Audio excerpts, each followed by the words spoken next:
Tasking multi-everything people out there. Take it away. Find your glory, write your story, fearless feet will carry you. Time you own it, take your moment, be a fire burning through. Hustling from night until morning, grinding it out, it won't be long. Feel your power, it's your hour, you inspire, you are strong.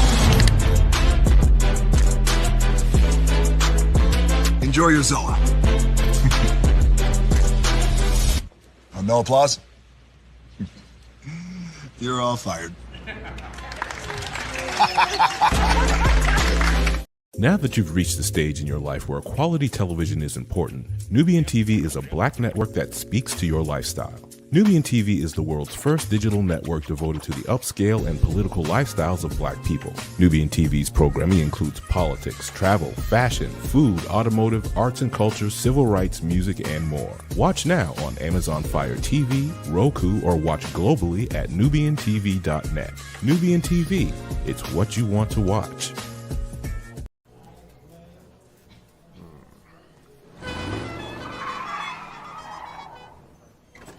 Come with me if you want to live a more delicious life.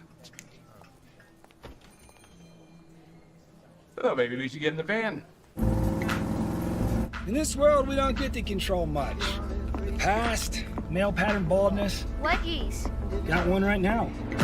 The urge to puff that bubble wrap. But there is one thing we do get to choose every single day: what we eat. Welcome to the Sonic Department of Research and Deliciousness. We have everything you want, didn't know you wanted, and some things you didn't know were possible. Because we believe if you're not having fun, you're not living free. So come on, let's live a little. Hey, good morning, America.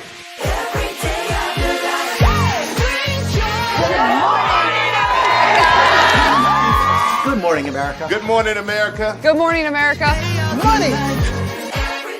Are you ready? They are ready. Covering the biggest events in the country right now. There's a lot going on here. It's always a good time. That's what the show's about. That's good. Really good. Very good. Coming in hot, Jimmy, coming in hot. It's far from elementary. Good morning, America. I'm not going to try to strut like Michael or anything. I have known George a long, long time. Have you ever gotten him to dance? Look at that face. You don't just see it, you feel it. I'm in. I'm in. I'm in too. I'll be here. I am here and so happy. I'm in. I'm in too. I'm in. That tells you something when Snoop Dogg's in. Michael, George, Lara, Ginger.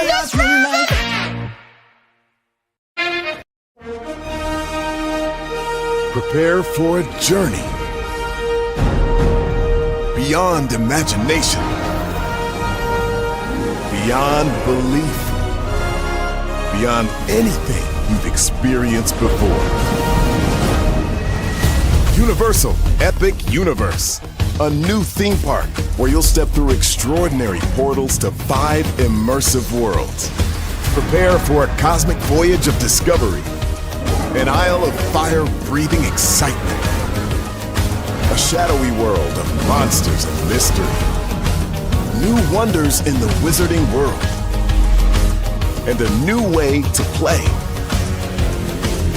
Plus the splendor of a magnificent resort hotel overlooking the park. It's all new excitement at Universal Orlando Resort.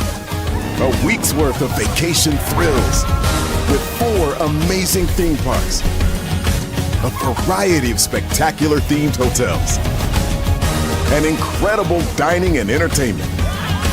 It's all at Universal Orlando Resort, where you'll find new adventures every day. Explore the astonishing worlds of Universal Epic Universe at Universal Orlando Resort.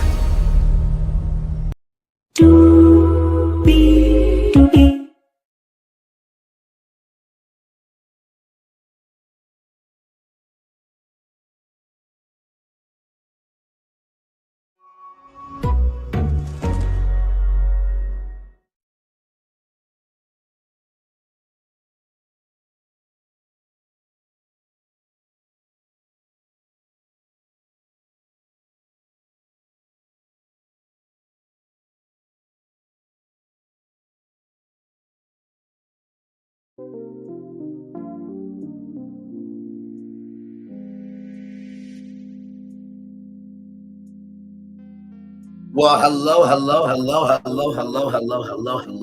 to you,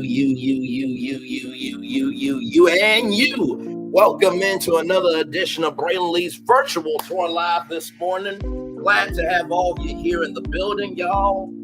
We got a jam-packed show for y'all this morning. Yes, we do. How jam-packed is it? You saw the thumbnail. You know my voice, and damn it, you know why you're here. We got 1, 2, 3, 4, 5, 6, 7, 8, 9, 10 destinations for you this morning. I know it's been a long minute since I did 10 destinations on this show, but hey, listen, the virtual world is spinning round and round and round and round. So we're gonna kick it off with Ice Cube, of course.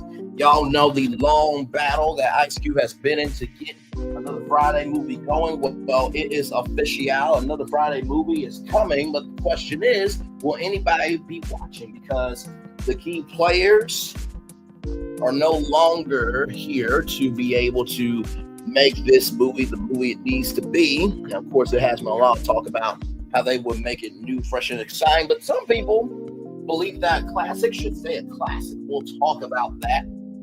Then after that, we're going to talk about HBCUs. You know we're all about HBCU energy over here. And they have a tradition that I did not know about. For those of you who remember BET's Spring Bling, that was in Miami, spring break. It's a refined version of that, rather. So we'll talk about that. Disney is doing something very big, but we all know why they are doing it. And of course, I will say the quiet part out loud on that. Sorry, I don't get myself adjusted it. Just talking to a friend before getting on with you beautiful people. Oh my Lord. Right. There we go. Okay. Oh yes, so Disney, they're opening up all of their parks, but we know why. I will tell you why. Of course, ABC, apparently linear television, is thriving. We'll talk about that. The Braxtons, y'all know season 2 is supposed to be coming out this fall, but allegedly something has happened. We'll check in with our good friend Anonymous T for a good old update there. Dr. Velma Trayham, cannot wait to tell you about that beautiful black sister. He has done something quite amazing. And if we had the right president, I believe that deal would have been made to help people with what she has done here. Sy'rai, can't wait to tell you about that sister. That is Brandy's daughter. She has just accomplished a huge accomplishment. We'll celebrate her live as well. Onijah Robinson, y'all remember the woman who went over to Pakistan to marry a 19-year-old? Well, there is an update from the Shade Room. It's a Shade Room exclusive. We'll talk about that. And Nessa Simmons. Child, I don't know how some of these men get these stunning women. I really don't, but we'll talk about that. Whew, 10 destinations, y'all, this morning. Higher is weighing, low is available, but either way, we are live on tour. Let me take down this iconic intro here. You see the virtual tour background? Yes, you do. You hear that virtual tour music? Yes, you do. And one thing to know, and two things for sure, that over here on this channel right here, a lot happens early. It's a new morning for America's family. Sun's coming up, so make it all that it can be.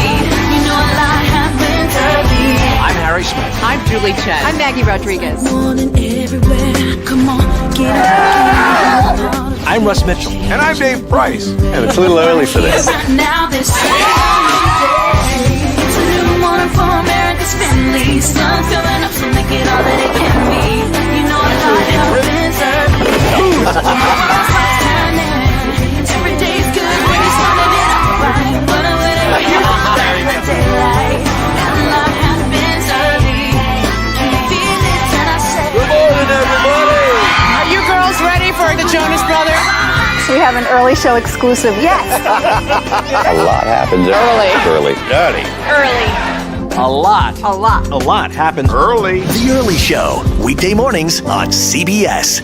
It's a new Yes, it is Julie Chen Moonves. It is a new morning, my friends. Russ Mitchell, Dave Price, Harry Smith, and Mag Rodriguez. You are right on this channel. A lot happens early. Good morning, everybody. Hopefully all is well with each and every single one of you. Let's get to the getting and doing what we do, everybody. Woo, child. For the show. It's always a show, okay? Let's get to it. Kick it off with Ice Cube. Like I said, we got 10 destinations for y'all this morning, so we have a lot to discuss here. Here we go, everybody. From Variety.com, Ice Cube closes deal for new Friday movie at Warner Brothers and New Line Cinema. Here we go. Ice Cube has reached a deal to write and star in a new Friday movie for Warner Brothers and New Line Cinema. The new feature, which is titled Last Friday, will mark the 4th entry in the comedy series and the first in over 20 years following Friday After Next in 2002.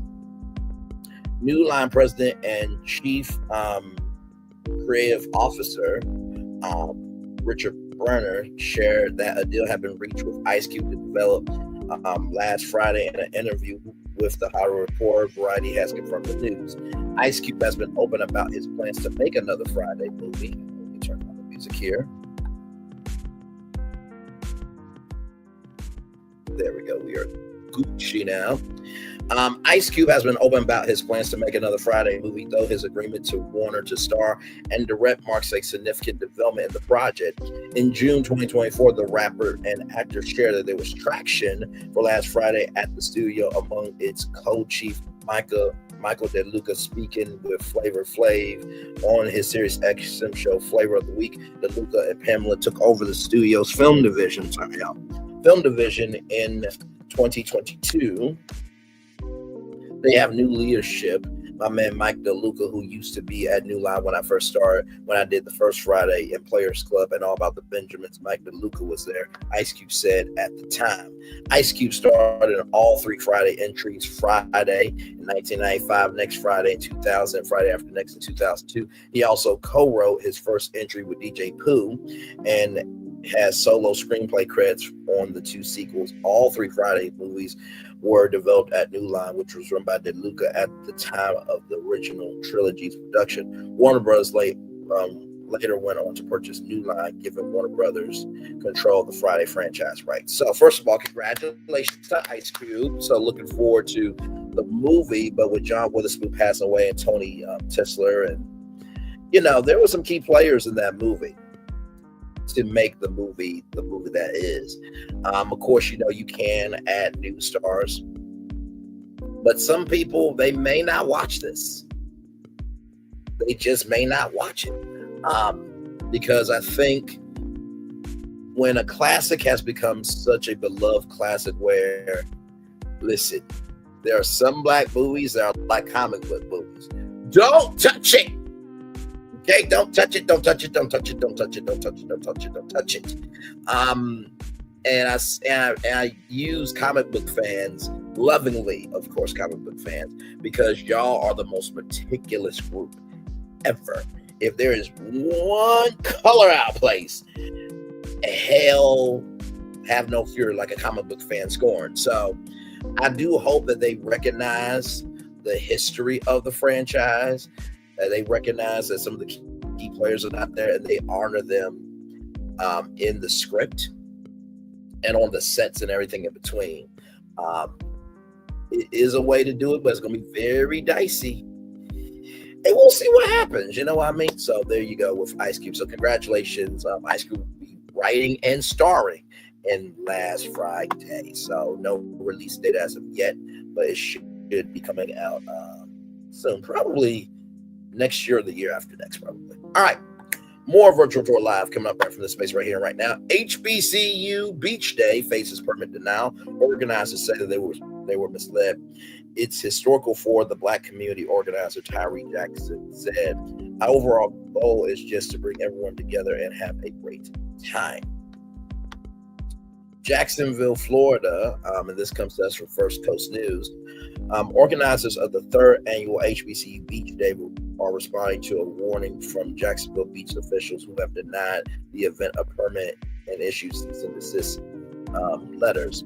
The event, scheduled for April 12th, is expected to draw hundreds of college students to Jackson Beach. This is just to bring everyone together and just to show everyone that we can come together, have a good time, and we can do everything the right way without having any issues. City officials said the permit application was denied because it was submitted less than 90 days in advance, violating city regulations. There's rules, state statutes, there's good city ordinances. All of those are in place to protect everybody from the people that are visiting there. Hang on, let me pause that because that's probably the story there. Sergeant Tonya Taylor, with the Jacksonville Beach Police Department said. Jackson and another organizer, Jared Gunn, added they submitted the application in March and believe that they have received initial approval. We were told that we can't even have the event, Jackson said. From the email, we thought that everything was a go. Jackson and Gunn said they received cease and desist letters on Wednesday, March 28th, warning of potential consequences if the event proceeds without permit. Organizer says it's too late to cancel. Many students have already booked accommodations and made travel arrangements. People already booked hotel rooms, Airbnbs, got rental cars and all types of stuff. Jackson said organizers said they want to work with city officials to find a solution. Jackson said he even offered to pay officers to be at the event to ensure their safety, but that was declined. They also wanted to dispel any connection to negative incidents that occurred with other events such as St. Patrick's Day celebrations. The event was expected to bring in students from all across Florida, not just Jacksonville. First Coast News has submitted a public records request to the city to obtain all correspondence related to the event. Jackson Beach City Manager Mike Stephanopoulos released the following statement in part to First Coast News Thursday afternoon about the event request being denied. The city of Jacksonville Beach received an inquiry from Mr. Tyree Jackson to produce a special event at Jackson Beach. Mr. Jackson was provided a special event application along with a copy of the city's special events policy via email. The application requires a signature along with acknowledgement that the applicant has received and read the special events policy. Mr. Jackson completed the application, submitted it via email March 10th, 2025, requesting an event date for April 12th, 2025. The permit was denied because it was not timely filed according to the requirements within the special events policy. In order to maintain successful, safe events, it's imperative that the special events policy is strictly and consistently enforced with all applicants. So here's my question, right? If he put a request in March, right, for a date in April, what was happening in between all that time? Because I have a feeling if 47 wanted to party with his MAGA supporters on Jacksonville Beach, I feel like that application would pass the system. If Kanye West wanted to do a Triple K hood rally with racists on the beach, I'm sure that would get passed. What? What, we not going to say the quiet part out loud, y'all? Really? Okay. I see. Because it's just like, I don't know about this. I don't. I mean, if Mr. Tyree Jackson paid or wanted to pay for officers being there, they declined. Why did they decline? Did y'all have another event on the same day happening or what? Because it just seems to me that imbeciles get praised and the respectful ones get denied. The imbeciles get praised and the respectful ones get lambasted. I don't know about this, y'all. I don't know. But let's listen to this story here and see if there's any more intel we can gather. Hundreds prepare to come to the First Coast. We have an update on a story we brought you last night. The organizers of HBCU Beach Day are now responding to a warning from city officials and law enforcement that their event is unpermitted. Today, they received cease and desist letters in the mail, but they say they've done everything to comply with officials, and they're confused by this sudden pushback. Sydney Deshawn is joining us now with more on what's next, Sydney. Yeah, guys, well, hundreds of college students are expected to be at Jacksonville Beach for the 3rd annual HBCU Beach Day event. This year's plans, though, have hit a roadblock. City officials denied their permit application because they say they did not apply for a permit 90 days in advance. But organizers claim they were under the impression everything was approved. A weekend bringing Black universities across Florida together. We can have a good time and we can do everything the right way without having any issues. This year, organizers say they submitted an application to the city of Jacksonville Beach in March to get a permit for the event.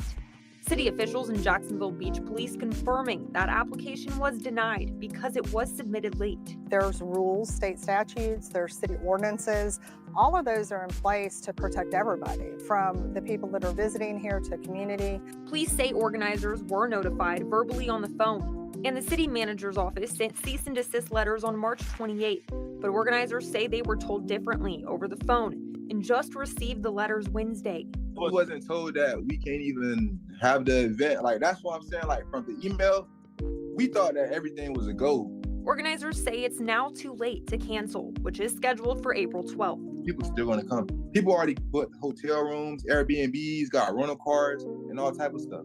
They also want the public to know their intention is to create a safe environment. I started hearing about like a lot of stuff from something about St. Patrick's Day from last year that we didn't have nothing to do with or didn't even know about. A beach day from last weekend that we didn't have nothing to do or even know about. So it's kind of like a situation we're in where it's like they messed it up for everyone. They kind of messed it up for everyone. Now organizers say they want to work with city officials to find a solution. We actually want to do it the right and the legit way.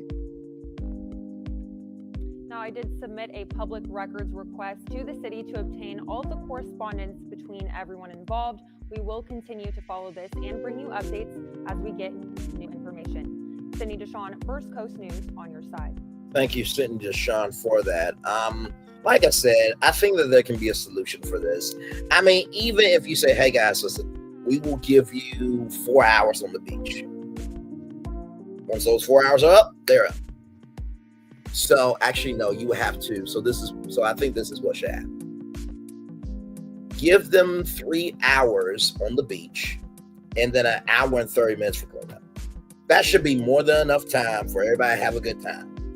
Because it seems like those gentlemen in that video, they're not trying to be combative. They're not trying to agitate. They're not trying to do the most, right? They're just trying to have a good time. And like I said, I just have a feeling if Kanye West were to fly down in a black KK hood and be on the beach with racists, if the president want to hang out with his MAGA supporters, or anybody who did not look like us wanted to do anything on the beach, they will be approved. Let's keep it a buck. Just saying. And y'all, don't worry about me. Jacksonville does not know that I exist. These people at the police department are not going to do shit to me because I'm not in their jurisdiction. Number 2, this is a public news story. And number 3, don't get mad at me because I'm saying the quiet part out loud. Okay. All right. Rolling on. Now, with that being said, speaking of Florida, courtesy of Yahoo Live, courtesy of through Fox 35 Orlando, Walt Disney World. This better not be an April Fool's joke, okay? But let's roll on because you see it came out April 1st, right? Anyway, Walt Disney World to open all 6 parks at the same time, marking the first time since 2019, the year before COVID-19. Here we go. Walt Disney World has announced the opening of both its water parks in May, which will mark the first time all 6 Disney theme parks will be open at the same time during 2019. Typically, Disney's water parks do not operate year-round, and only one water park is open at a time while the other undergoes seasonal maintenance. Here's when and how you can enjoy the water parks just in time for summer. Typically, Blizzard Beach operates through the winter while Typhoon Lagoon remains closed. Then the 2 parks swap in the spring. However, officials have announced that both Blizzard Beach and Typhoon Lagoon will be open from May 21st through September 7th. To do this, Disney leaders said Blizzard Beach will temporarily close ahead of the double-headed fun between May 1st and May 20th. Oh, look at that. That is so cute. Look at the little snowman. I'm sure that's like Olaf's friends and stuff. Come on, look at that black baby. He is so happy. Look at him. That is so cute. Currently, Blizzard Beach is celebrating its 30th anniversary. The water park. Oh, wow. I'm just as old as a water park. That is crazy. I'm 30 years old, by the way.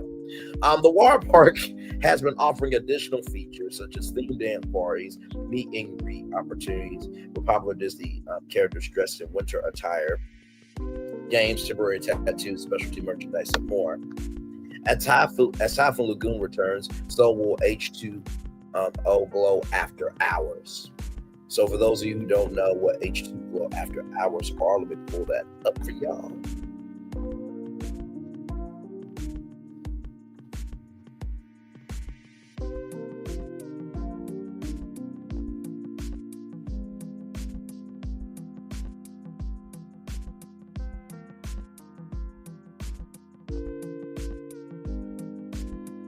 So here it is here. So a night of delight, discover Typhoon Lagoon Water Park after the sun goes down and the park closes. So they will have those parties, or after-hour parties rather, from May 23rd to September 13th, 2025. Know before you go, and Beachcomber Shack. So you get entertainment, Boogie Down at DJ Bash, hosted by Party Source Rex. Indulge in snacks and beverages throughout the evening, and slide, splash, and unwind, and wait for a lower wait time. So here are all the rides rather that will be open. So Bay Slides, Castaway Creek, Crush and Gutsher, Game Plank Falls, Hunga Cowabunga, Mayday Falls, Miss Adventure Falls, Storm Slides, and the Typhoon Lagoon Surf Pool. Attraction availability is subject to change. Without notice, admission to this event doesn't guarantee access to any attraction. And of course, you have snacks here. So you have ice cream, novelties, popcorn, and select soft drinks. And then, of course, other snacks can be purchased at select locations at the park. And then, of course, get into a groove and enjoy character appearances by a bunch of Rex Toy Story pals. So experiences are to change. So there is that there. And, of course, in case you guys did not know about this, we covered this here on Virtual Tour Live as well. Let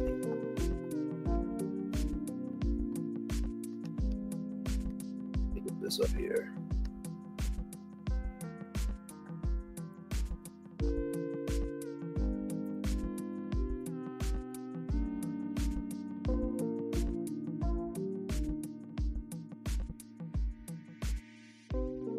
So there's this thing called Volcano Bay Nights. Okay, that's going to be happening at Universal Orlando Resort. This is the first time that they have ever done this.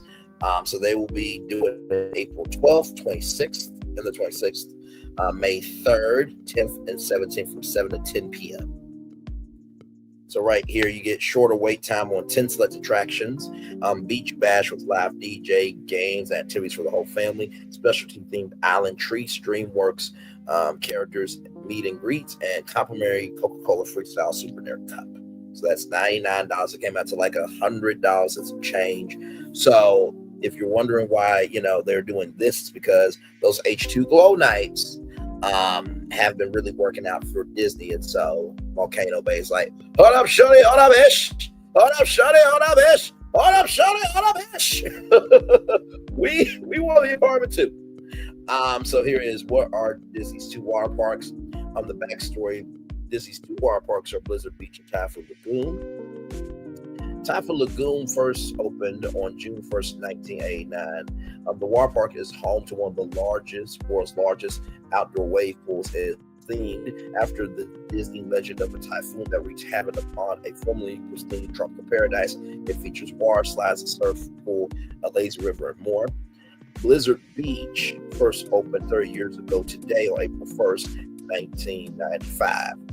So when they opened up on April Fool's Day, well, I guess you could open up on April Fool's Day of like, Snow came to Florida as an April Fool's joke, I guess. The water park includes water slides, raft rides, lazy river, and a 1-acre wave pool. So both of these parks can be found at the Walt Disney World Resort in Lake Buena Vista, Florida, or Orlando, Florida. Typhoon Lagoon can be found at 1145 East Buena Vista Boulevard. Orlando Blizzard Beach is located at 1534 Blizzard Beach Drive, Orlando. So resort guests will be able to enjoy free water park admission throughout 2025. So if you book a Disney room, right, at Disney Resort, you will get tickets for going to the park for your first day there. Now, like I said, for your first day there, you have to use the tickets on your first day, which personally, Disney, that's stupid as hell, because after you have gone off the plane, like let's do this, from Ohio to Florida.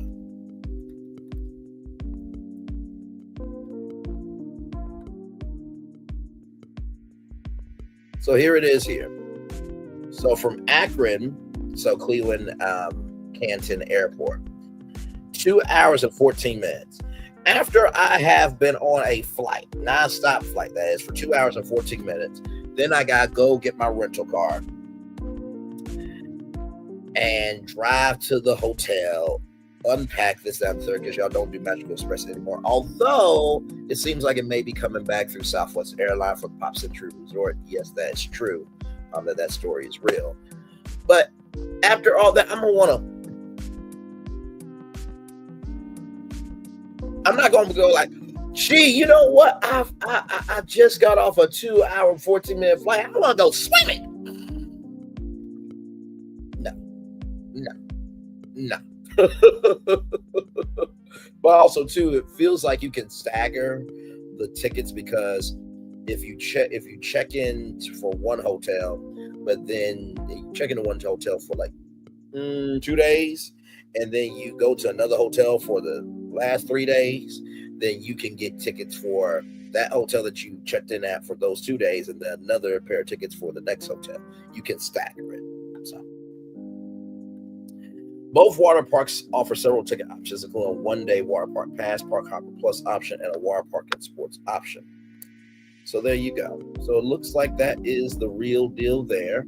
But we all know why they are having all the parks open, because of Epic Universe. And by the way, speaking of that, we talked about that there was a Chronos tour that will be happening all over the country. If you don't know about it, there will be a 30-foot Chronos in Philadelphia, Pennsylvania, Chicago, Illinois, Atlanta, Georgia, and Philadelphia, Pennsylvania, New York City, Chicago, Illinois, and New York. I think New York, because I talked about it. New York City, Chicago, Philadelphia, and New York City. Okay, yeah. So here is that sneak peek rolling.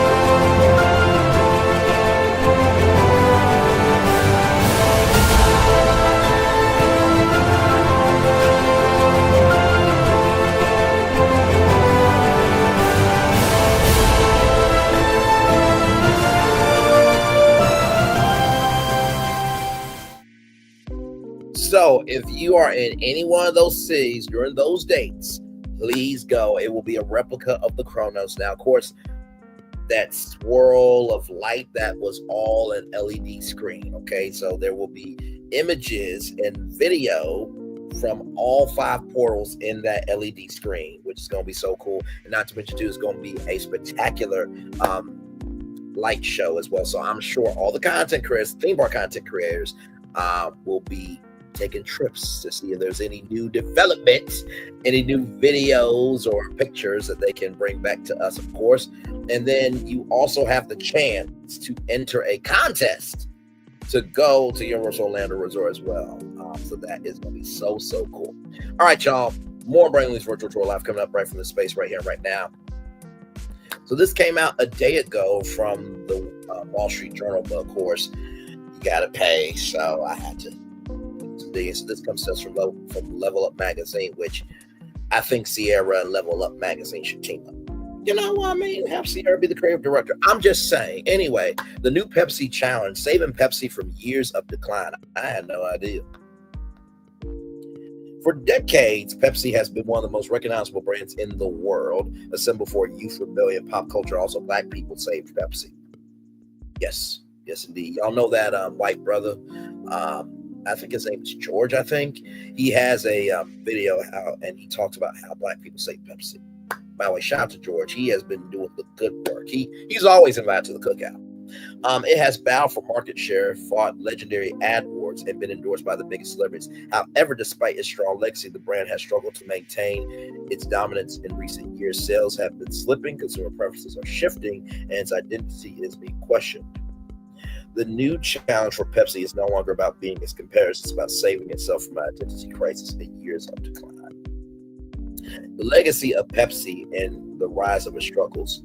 Pepsi has long positioned itself as the cool, youthful alternative to more traditional choices in the market, Coca-Cola. Its marketing campaigns of the past focus on being bold, innovative, and in tune with younger generations, from partnering with pop stars to launching viral commercials. Pepsi thrived on cultural relevance. However, as consumer trends evolve, so did the landscape of the beverage industry. The rise of health-conscious consumers has led to the decline in the consumption of sugary sodas. This is very true. Olipop, Poppy, who just got bought by Pepsi for what, $1.5 billion? Yeah, I know that much money. Simply Pop from Coca-Cola. Then there is Sip. There's Sun Sip from Health Aid. Then there's Evolution Soda from Bolt Farms. Then there is Slice Soda. Slice Soda, you guys remember that from back in the day. That's coming back from Suji Life. We actually covered Slice Soda here on Virtual Tour Live. So, like I said, the prebiotic soda game is evolving, and this is reminding me when the hard seltzer game happened, and it was White Claw, refill the end cap every single week of White Claw. And then everybody else came in with their hard seltzer, and it was a war for who would stay around. And now that's kind of hashtag fizzling out, yes, unintended. Consumers today are gravitating toward functional drinks, organic beverages, and zero-calorie alternatives. The shift has left traditional soda brands struggling to adapt, and Pepsi is no exception. By the way, if you don't see diet, they are replacing diet with zero sugar. So that's pretty much what it is, because I have customers saying, where's the diet at? It's just like, diet is no longer going to be around. They are transitioning that to zero sugar. In addition, Pepsi has suffered from inconsistent brand and marketing strategies. Interesting. Y'all know I got everything coming up, right? While it once had a clear identity, recent years have seen the company experimenting with various rebrands and campaign ideas that haven't always resonated with the audience. In an age where brand loyalty is built on authenticity and purpose, Pepsi has struggled to establish a clear message that aligns with the values of today's consumers. Let me bring up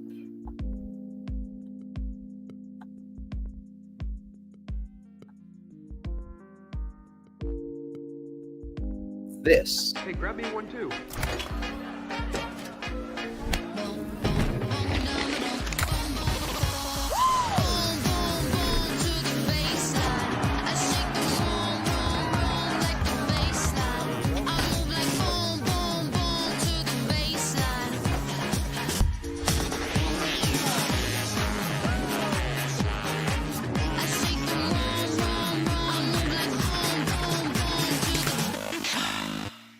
Grab me one.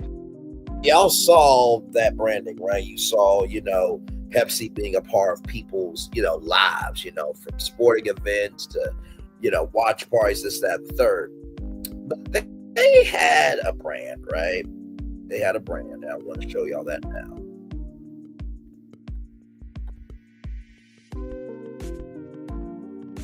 Excuse me, sorry. Sorry.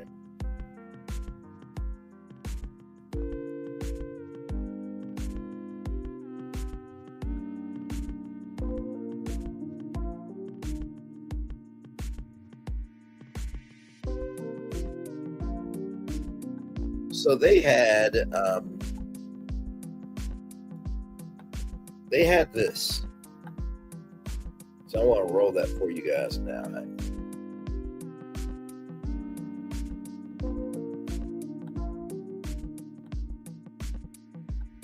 Here we go. Last Wednesday on the WB, the Black Eyed Peas shared the stage with special guest Papa Roach. If you missed it, you get a second chance on the WB Monday. But this Wednesday, see what happens next. Seventh Heaven's Jessica Biel guest hosts, an all-new Pepsi Smash, Wednesday at 9, 8 Central on the WB. Now, for those of you who don't remember Pepsi Smash, this was a show on the WB, which is now, the CW.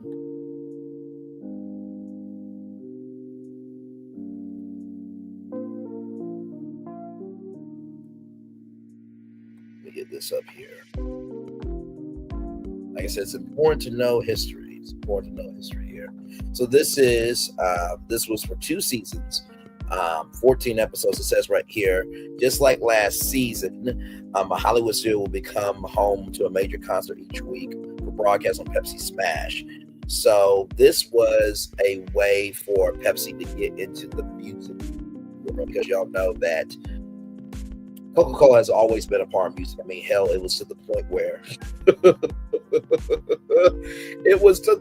where Coca-Cola was the proud sponsor of American Idol, and y'all remember the Coca-Cola cups, right? It was the point also where, wait for it. See if I can get it up here. Give me one moment. While I get that up, y'all watch this.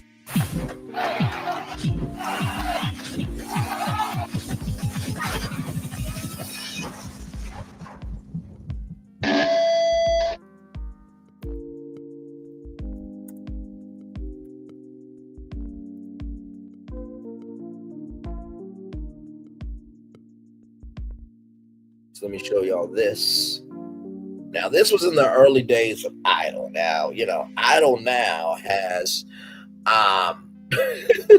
Idol now has one main stage, but there was many stages. So there was this, smaller stage where like the top 40, competed. Then you move to the big stage where the top 20 competed. And there was a thing, the Coca-Cola Lounge right here. Okay, so this was the Coca-Cola Lounge, which was like literally right upstairs. That is a Ford tire in the midst of it. So that's where contestants will rest before walking down the steps to perform on American Idol. So Coca-Cola has always been in the music world, right? So yes, indeed. Let me see here. We can watch just a little bit of it here. This is a full episode of Pepsi. Down 213 Warren G, Snoop Dogg, and Nate Dogg. It's incredible. Pepsi-Zizzle, Smash-Izzle, WB-Izzle. We're gonna tear the roof off the mother. Guess who's back? 213. You gotta play the best for last. The greatest season finale ever. Pepsi Smash. So much for a happy ending. So as you can see here, this was inside a sound stage. And so basically Pepsi smashed different artists or different genres of music together in this big television concert, which was really, really cool. So this is Avril Lavigne, of course. Let me see if I can fast forward here.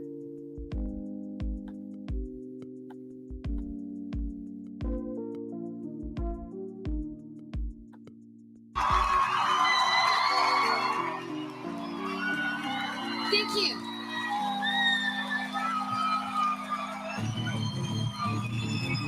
That was Avril Lavigne. I'm Nick Zano, and this is the second season finale of Pepsi Smash.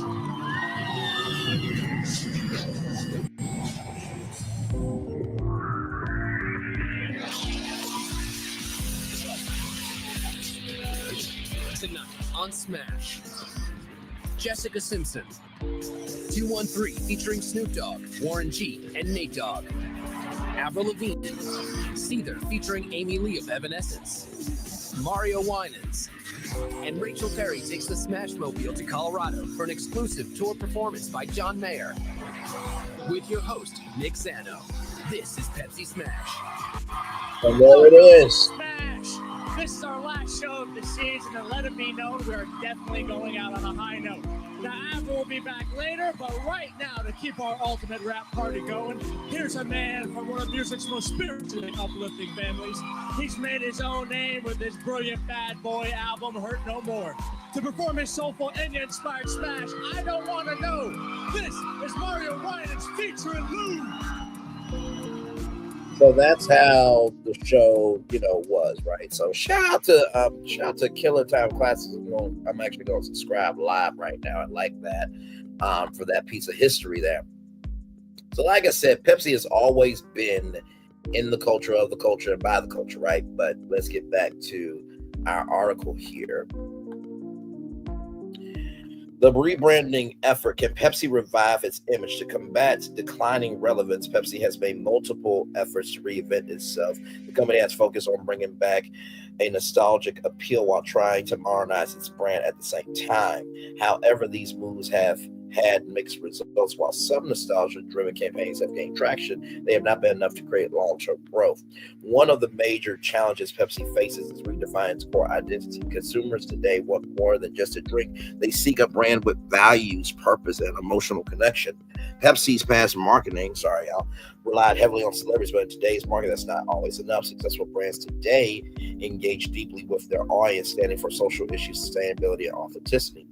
Pepsi's recent packaging updates and marketing shifts have been an attempt to keep the brand fresh, but the question remains, is this enough to make a real impact? While branding updates can create temporary buzz, they do not address the deeper issue of evolving consumer behavior.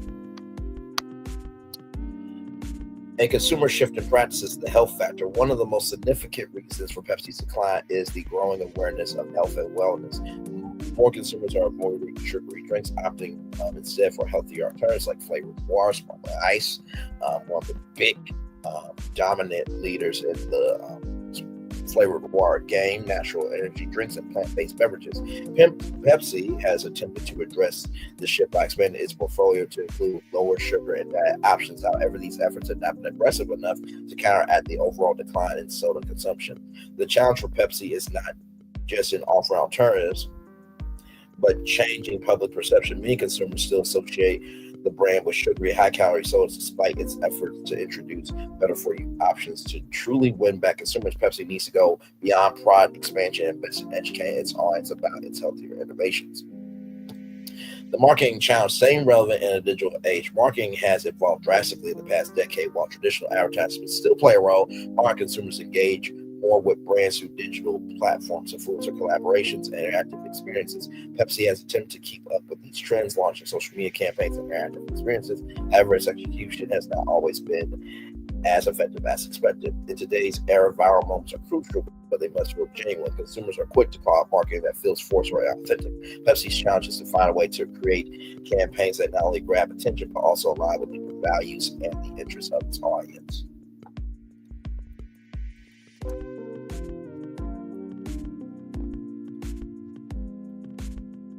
So I want to bring this up here. Now, this is from Deadline.com here. Now, maybe you guys didn't know this, but Pepsi has a studio called Creators League, right? So right here, after competing in South by Southwest with his documentary, Too Much of Cuba, Pepsi's in-house content development studio Creators League has announced a lineup of pending projects, which include films, documentaries, and TV and web shows. Our current development and production projects involve stories that resonate with our consumers. Kristen Patrick, Senior Vice President of Global Brand Development, PepsiCo Creators League. Whether creating feature-length films, documentaries, or TV series, our goal is to bring screen stories that reflect the core of our brands and are impactful and meaningful to our diverse population of consumers, while also reaching new audiences who are moved by the storytelling. Right here, Deadline previously broke the news of Creators League's upcoming musical film Glow Up, starring 3-time Grammy Award winner T.I. Harris, which is currently in development at that time. So here are all the projects. Now, like I said, some of y'all probably did not know that Pepsi had a studio, right? And here it is here from Variety. Like I said, I keep up with everything. So they launched the Creators League as an in-house series to be a little bit more like Red Bull. This comes to us from Variety here. Can Pepsi be the next Red Bull? Frank Cooper III, who serves as the Super Giants Chief Marketing Officer and of Global Consumer Engagement, has long championed the power of entertainment as a way to build a loyal fan base across the company's brands, including Mountain Dew. Yet, while he's had some successes with one-off projects like Pepsi Max's Uncle Drew saga with NBA star Kyrie Irving and a $50 million deal with Beyonce, Cooper's looking to produce music, TV shows, and web series through a newly formed internal studio called Creators League. Yes, indeed.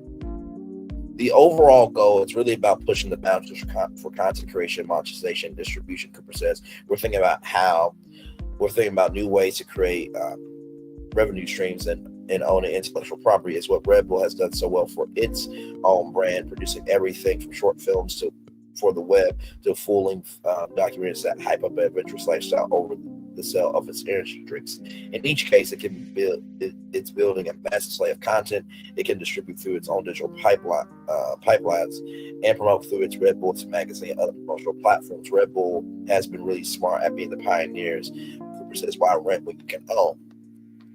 So, to me, honestly, when it comes to this, like I said, Pepsi does have a lot to... Oh, look at that.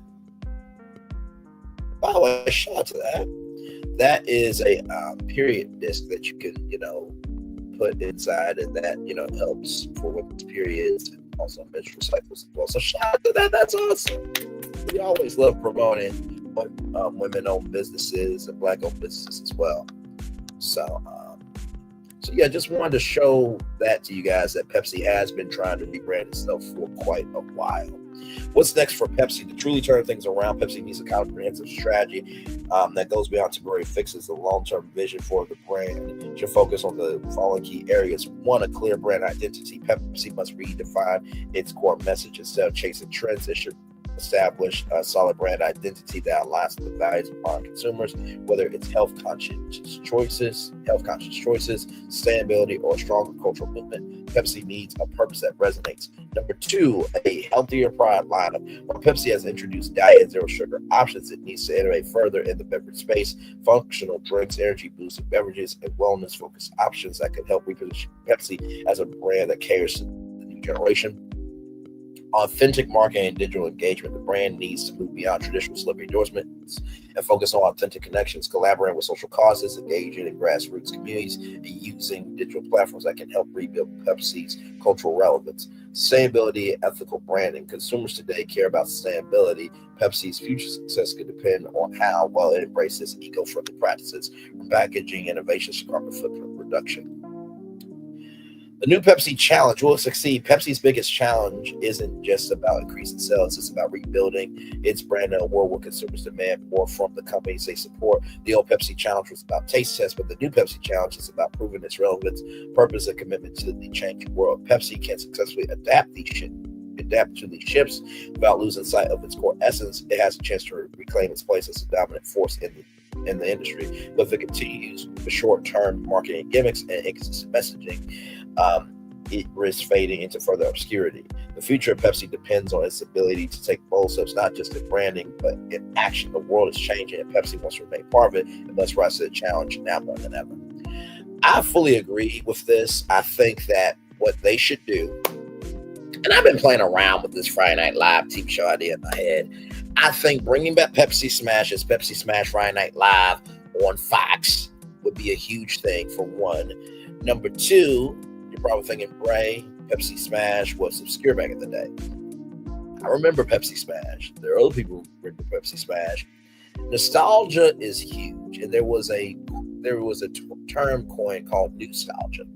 So it's new but nostalgic. So if you brought back Pepsi Smash Friday Night Live, guess what? Pepsi is going to smash into anything and everything that happened in the week, from all the hot topics of the week to smashing into, showcasing entrepreneurs and what they have to show, talking about smashing into the latest health trends, smashing into the latest viral video trends, to have a weekly show showcasing Pepsi on national TV 2 hours once a week. I think that's the move. And then guess what? You can do Pepsi Smash Entertainment News, obviously, as a website, or so we call PSEN.com, right?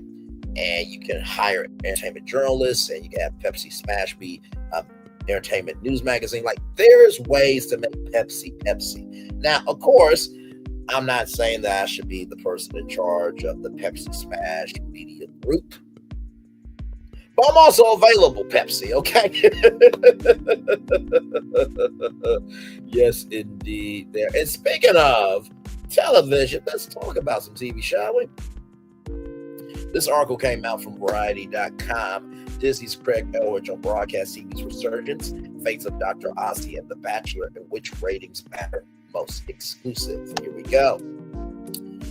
Hollywood is forever cynical, which means it was broadcast starting to experience a bit of a glow up this season, while cable continues to struggle and streaming experiences growing pains. The broadcast networks have been the beneficiary of a recent narrative that they still matter. That was brought out the successes like new series like High Potential at ABC and Matlock at CBS, also to Beyond the Gates, as well as the amusing fact that streamers are essentially trying to remake themselves as modern day broadcast networks as they look for staples like live sports, award shows, and procedural dramas. Craig Elwich, who's in the unique position of program both a broadcast network and a streamer who grew up in the broadcast business, quick to chuckle at the notion. The Disney Television Group president, whose domain includes ABC Entertainment and Hulu Originals, in addition to Disney branded television and Freeform, have been using both outlets to fuel each other's viewership. ABC's High Potential on Hulu and Hulu's Only Birds in the Building on ABC, for example. Cross promotion, cross pollination, mixing, which pollination and mix are two different things, but y'all know what I'm trying to say. Basically, I'm going to use Hulu to fuel ABC. I'm going to use ABC to fuel Hulu.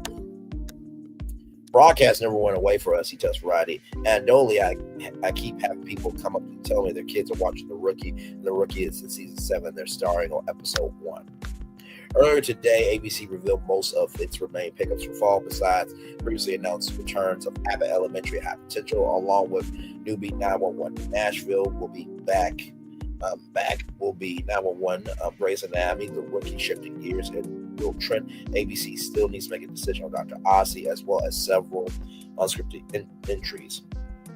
Prior to the announcement, Variety spoke to Elwich about the pickups, including the fate of Dr. Ozzy and what he makes of all this talk of broadcast resurgence. Does he think it might have an impact on the Emmy race, where broadcast has been mostly shut out in recent years? How does the ABC Hulu ecosystem work? What ratings does he gravitate towards in making decisions? Is there truth to the conventional wisdom that Hollywood is more interested in the so-called male American affair? What's next for the Kardashians? That and more in the interview below. Add to, of course, for space and brevity. Thank you for that. Broadcast back, baby. I'm being cheeky, but going into upfront. By the way, the upfront, for those of you who don't know, that's where advertisers come out, and that's where they That's where the networks showcase their new shows. And they also talk about different ways that these brands and companies can advertise through all the networks. So every big platform has it. So ABC, NBC, CBS, Fox. I think the CW does an upfront too. So all those do upfronts.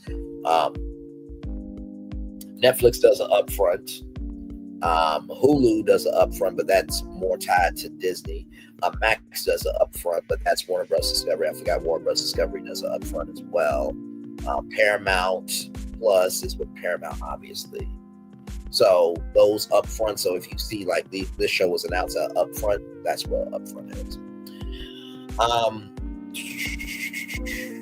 That's definitely a trend everyone's talking about. What do you make of this narrative? Quite frankly, I don't think there's enough recognition of the kind of pound for pound quality that's being done at broadcast, in particular at ABC. When I look at High Potential, Will Trent, and Abbott Elementary, and those are three of the best shows that are being done across anything I'm involved with.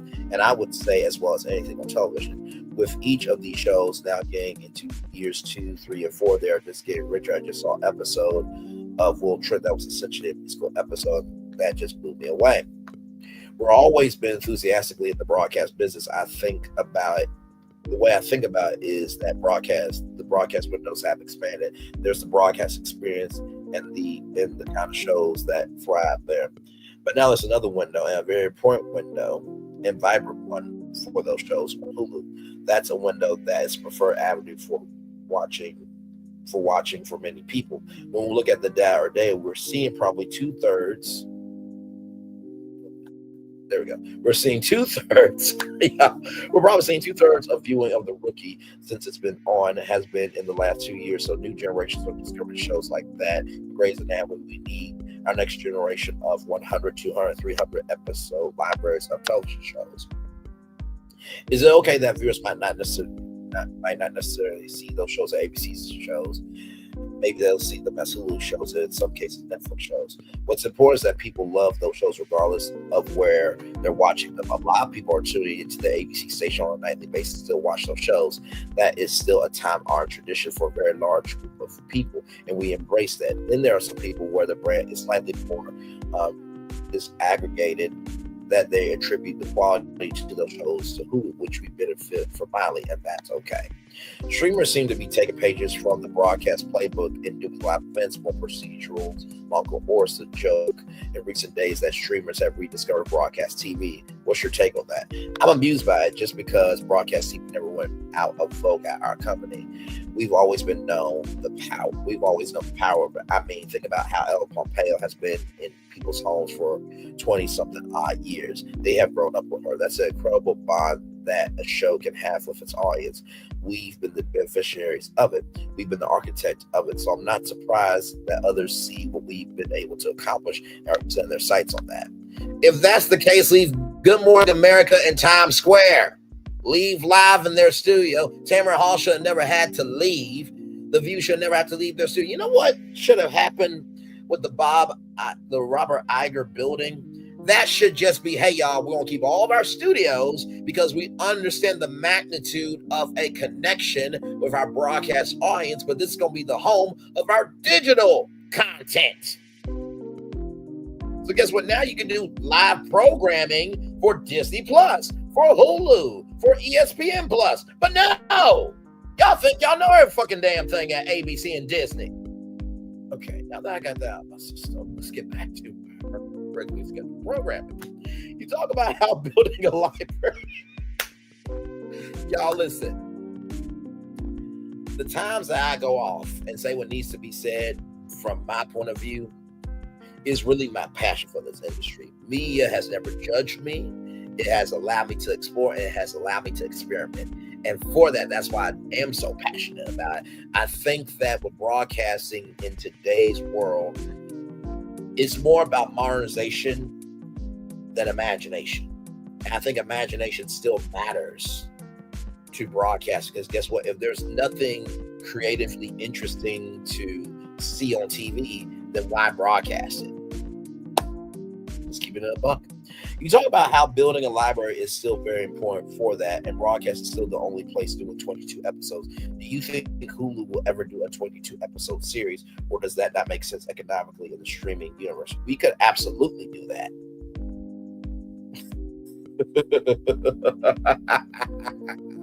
Why haven't you done it? The way I think about it is we are a streaming company.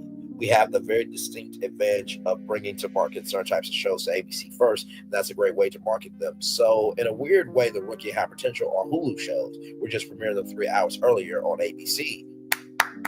Very nicely done. I like that logic. Very nicely done. Do you think the creative community thinks that way now? For a while, there was the stigma that some people didn't want to do a broadcast show. I'm an artist, I want to do a streaming show. I think the creative community recognizes the opportunity that exists on broadcast to do incredible work. Look at Abbott Elementary, look at World Trip, look at High Potential. Those are certainly shows that get writers off the sidelines and say, wow, you can still do really interesting creative work at ABC. Our doors open to those people. And secondly, when you look at just the numbers in the multi-platform plus 7, which includes streaming, we have 5 of the top shows. So success is a huge motivator. So where you see the utility of a broadcast network in this ecosystem? There are certain types of shows that people look to broadcast for that thrive on broadcast: long-running procedurals, family-friendly comedies, live events, and Big Tent aspirational unscripted shows like The Bachelor, Dancing with the Stars, American Idol. And, they also do look for certain new shows like this one. Y'all know which one I'm about to play, right? Roll it. Hey, good morning, America.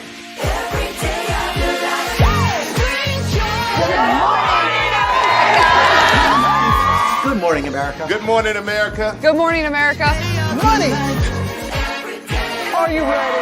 They are ready. Covering the biggest events in the country right now. There's a lot going on here this morning. It's always a good time. That's what the show's about. That's good. Really good. Very good. Coming in hot, Jimmy, coming in hot. It's far from elementary. Oh, good morning, America. I'm not going to try to strut like Michael or anything. I have known George a long, long time. Have you ever gotten him to dance? Look at that face. You don't just see it, you feel it. I'm in. I'm in. I'm in too. I'll be here. I am here and so happy. I'm in. I'm in too. I'm in. That tells you something when Snoop Dogg's in. Michael, George, where? Ginger. You can catch that wonderful morning show weekday mornings at 7 a.m. only on ABC. You see what I mean? Like, that energy deserves to be on a broadcast network where everybody can view it at the same time. If GMA went to Hulu, it would get lost in the sauce because while, yes, the rise of news is happening on streaming platforms like YouTube, where people have the creative freedom to broadcast the news that they want to, that doesn't mean everybody is doing it. The older generation is still using broadcast television. The newer generation is using streaming. But here's the blessing of that. And like Craig Edwards said, those shows are Hulu shows. We're just airing them 3 hours earlier on ABC. So you could say that Good Morning America is a Hulu show. They're just airing it from 7 to 9 on ABC. Because guess what? For people who may not be able to tune Good Morning America right when it's live, they could go on Hulu and watch Good Morning America later on in the day. That's why they created GMA 3 with What You Need to Know. And of course, they could create GMA 4 with Braylon Lee, weeknights at 7, 6 Central on ABC. I'm just saying a 1 hour edition. Like, we flip it, reverse, rewind it back. What I'm trying to say is they could create a 4th hour of Good Morning America in primetime with Braylon Lee at 7, 6 Central on ABC. Just saying. GMA 4 with Braylon Lee. ABC. Anyway. Listen, you have not because you ask not. That kind of viewing experience of its own tonight, I want to watch it with my friends or family. From a business perspective, is the best way to create awareness for those shows when they go on to Hulu. We have a very vibrant and very virtuous ecosystem with circulating word of mouth and engagement between ABC and Hulu. We've really figured it out. I actually think we're the best at it. You've been experimenting with putting Only Murders in the Building and Paradise on ABC. We continue to see more of that. What's the strategy in cross-pollinating shows between Hulu and ABC? I just say the game out loud. The key is to be very intentional about it. We only put on ABC the shows we think are the best that can resonate with the ABC audience. The way I look at it is Paradise, which is one of the best shows of the year, is a gift to our ABC viewers. Some of them don't have Hulu, they haven't watched it yet. We're giving the ability to discover and consume it. We're giving the excellence of the show. It's really celebrating our viewer and putting our viewer first. Although you do have to make ads for it to be broadcast friendly. Like, how difficult is it to move a show like that over to ABC? It's really mostly about length and the format. I would not put a show on ABC that require tremendous creative compromises. There are certain types of shows through the tone or the way they're produced that lend themselves to this. I want to do it with every single show. We're not just kind of throwing everything up there. I'm curious to see if voters treat High Potential Paradise differently, since one is a broadcast show and one's a streaming show. Do you think that's going to play a role in how both shows are considered by a cap of voters? I think one of the best ways to get the voters or critics to support or laud your shows is to get them to watch it. And so hopefully being on ABC, but also on Hulu, will play to a high potential advantage. Very well done. I love a person who knows media puns. Very well done. I'll be disappointed if Caitlin Olsen's not nominated. Is there still a little bit of bias against shows that are branded as network broadcast shows? There may be a bias, but I like to think that the best work gets recognized. I mean, the critics and award or certain organizations have been so incredibly supportive of Abbott Elementary. I'm hoping that they will do the same thing for High Potential and will trend. I like to not be cynical about it. But this is a cynical business. It's been really tough for broadcasts to break through those group of categories in recent years, and that's one of the reasons I'm excited to talk to you today. Hopefully, this re-embrace the broadcast will open up the aperture for when it comes time for awards consideration. When you're looking at all this data from Hulu, from ABC, the L+35, the multi-platform data or data, is there something that you look at the most to really measure a success of a show? We're very focused on multi-platform +7. That's because that captures most of where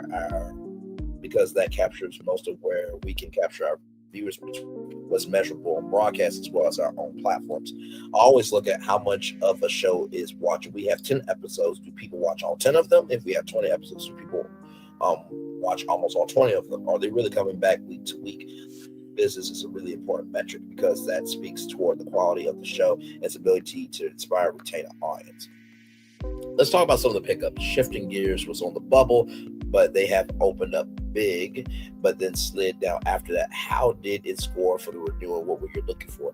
If you look at the history of ABC comedy, we've constantly reinvented or breathed new life into the family sitcom through new voices. I think the pair of Kat Dennings and Tim Allen and seeing Tim in a different way is a new take on this. Tim is a massive television star, so yes, the show opened big, and there's always a drop off most of the time after some type of premiere, but we're very happy, not just with the show where they settled, but creatively with it. Those two, I could watch them all day.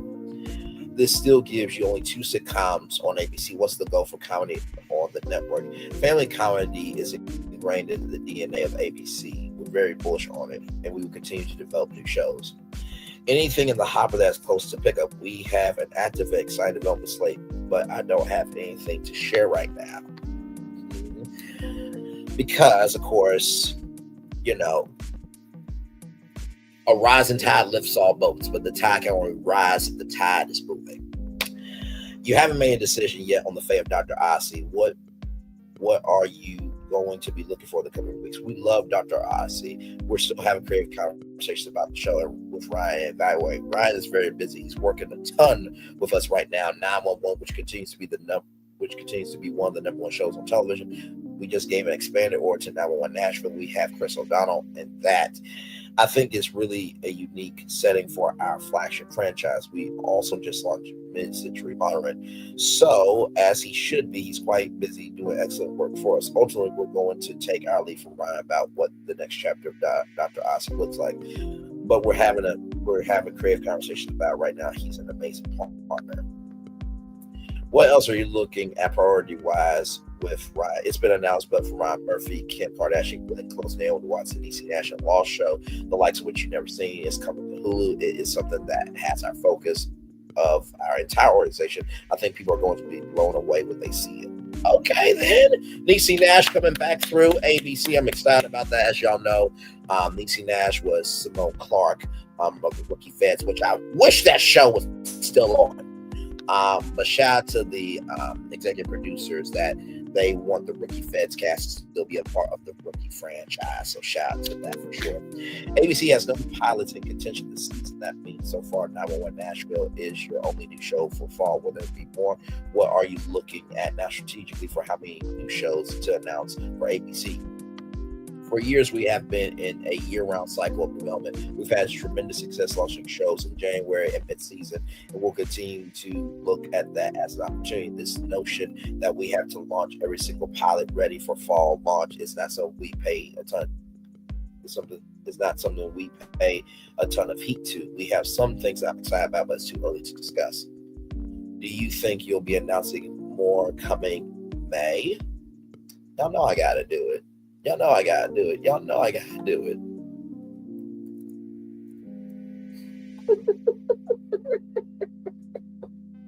I can't just be regular schmegular. I just can't do it. Not here, not there, not anywhere. Brainly, I am. Hang on.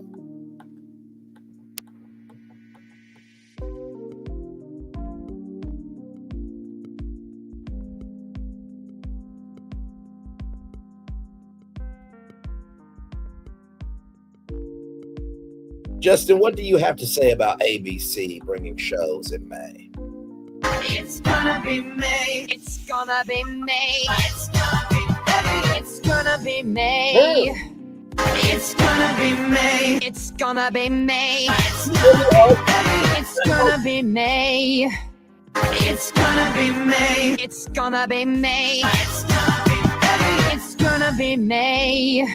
Thank you very much, Justin Timberlake, for your perspective on ABC coming out with shows in May. Or is that not a deadline like it once was? It's not deadline like it once was, but it's not even really about the deadline. All of our focus between now and September is going to be shows that launch in the fall. We've had a lot of success with picking 1 to 2 things to get behind each fall and each mid-season. You and I go a long way back to the days where every network would do 20 pilots launching 4 or 5 shows all against each other. Then you hope that one sticks and you carry one forward a year. Well, we've been making fewer pilots, launching fewer new shows. That's a strategy that's been very successful. We're returning shows year in and out based on our focus on the creative and marketing. High Potential is coming back this year. The year before it was Trent, and the year before that was Abbott Elementary. As we're talking about development, there has been a lot of conversation that the industry is looking for more middle America fare, given the state of the nation in this new administration. I haven't observed that. What I will say is that there's no surprise that people are always chasing success, whether it's Yellowstone or Handmaid's Tale. By the way, there's a spinoff coming from the Handmaid's Tale to Hulu, I think, if I'm not mistaken. Some of that's to be expected. Our biggest hits on ABC, I would say, are neither middle America or West Coast shows. There are shows for everyone. When you think about it, regardless of the administration, Idle and Grace and the A2 has spanned multiple political and cultural chapters for our country. What they're trying to do are things that are timeless. So hopefully in 10 years, someone will sit down and watch Will Trent, regardless of what the political climate is, and go, oh my God, I love this guy. I love his story. I'm so surprised with these cases. It's so unique. That's the goal. We're not trying to put your finger on the pulse of where we are on Wednesday. Does the impact when you're renewing a show like Shift Years, where the star is known for being a little bit more of a conservative, not controversial, but conservative figure? Do you look at that? Do you look at that differently now? No, only because Tim Allen has been on television and been in movies for the last 40 years.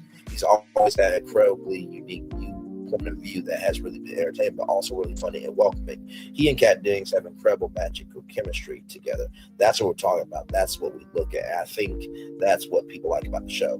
Tim Allen is just a best-in-class talent. Shifting Gears is a best-in-class show. Regardless of who's president, we will be renewing Shifting Gears. We've been waiting on renewal information on The Bachelor. There's been a shakeup behind the scenes with the production team. What's the status of the Bachelor universe? I don't have any news to share right now. I was very happy with the finale. It was one of the highest rated episodes of that chapter. I thought Grant generated a lot of conversation. We will continue to be really careful rather about which iterations of Bachelor we bring forward and how we do it. We have Bachelor in Paradise this summer with a pretty unique twist, mixing multi-generational personalities from both the original Recipe and Golden universes. I assume Dancing with the Stars also hasn't been renewed yet, but I assume that's set for next season as well. We'll have news to share soon. You think about how the broadcast shows have found new windows and are being introduced to new audiences, but what the producers of Dancing with the Stars did with TikTok this year has brought a whole new audience to the show.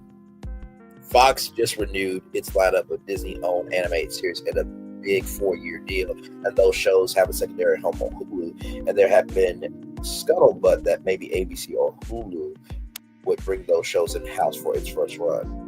Was that ever a possibility? I think we're really happy with the arrangement we have. Hulu is the home to adult animation. We have the best offering by a long mile.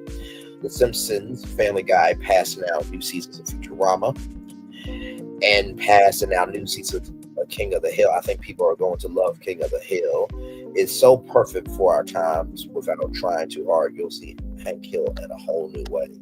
As long as he still says, damn it, Bobby, I will be fine. Let's talk late night. As CBS downsizes the space, you still got Kimmel for a while. But what is that? But what is,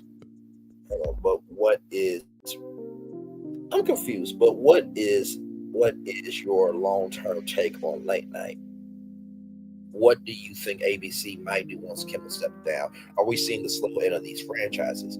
We are in a very unique position because Jimmy is the king of late night. He's the longest running host of any of these franchises. He's still coming out every night and doing some of his best work. We have him here. That's what we're focused on. Talk has been a tougher nut to crack.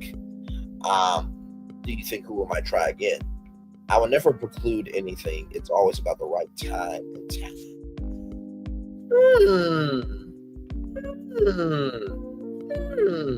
So what you're saying, Craig Elridge, is that you guys are looking for a show.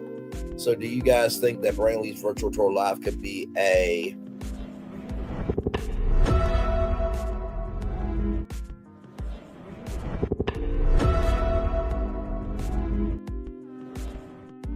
I'm just saying a live Hulu original. I'm just saying.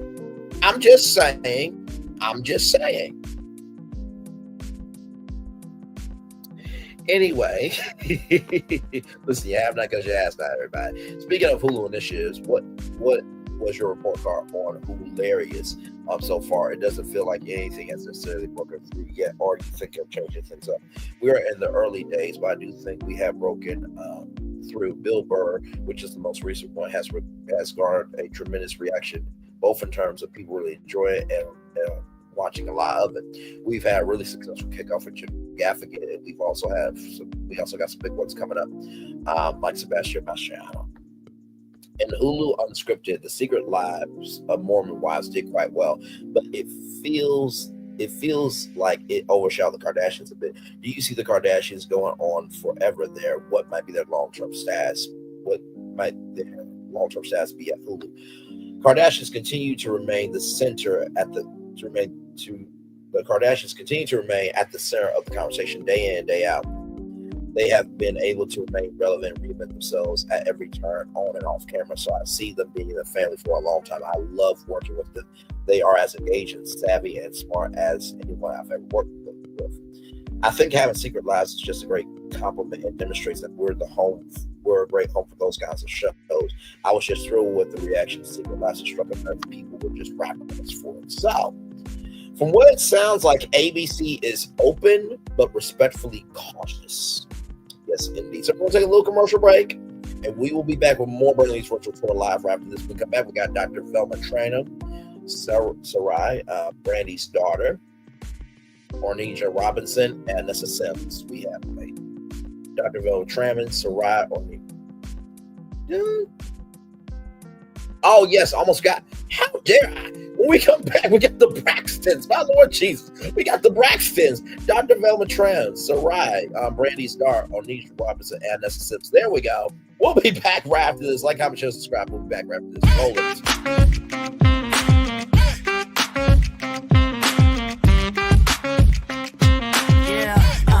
Yeah, we hustle all day. Yeah, we're working, let me play. You know me, work real hard, now we're ready, let's play. Ay, hustle up, yeah. Ready, set, let's go, yeah. Hustle up, yeah. Ready, set, let's go. Turn it up, turn it up, turn it up, turn it up a little louder. Now get low, come on, drop it to the floor, drop it to the floor. Turn it up, turn it up, turn it up, turn it up a little louder. Now get low, come on, drop it to the floor, drop it to the floor. Turn it up, turn it up, turn it up, turn it up a little louder. Now get low, come on, drop it to the floor, drop it to the floor. Turn it up, turn it up, turn it up, turn it up a little louder. Now get low, come on, drop it to the floor, drop it to the floor. Turn it up, turn it up, turn it up, turn it up a little louder.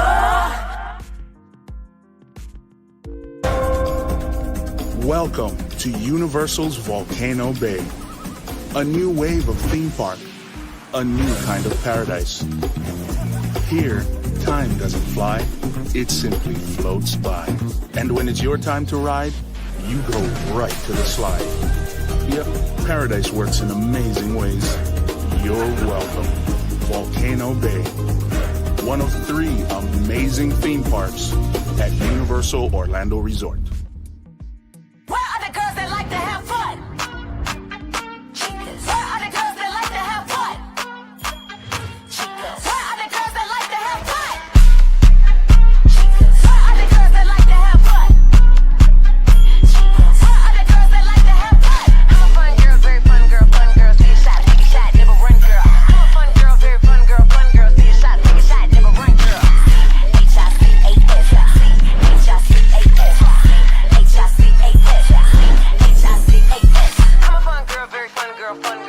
Take a shot, never run, girl. I'm a fun girl, very fun girl, see a shot, take a shot, never run, girl.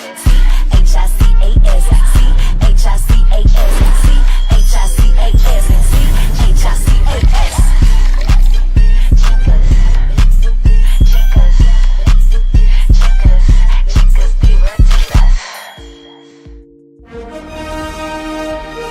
Prepare for a journey beyond imagination,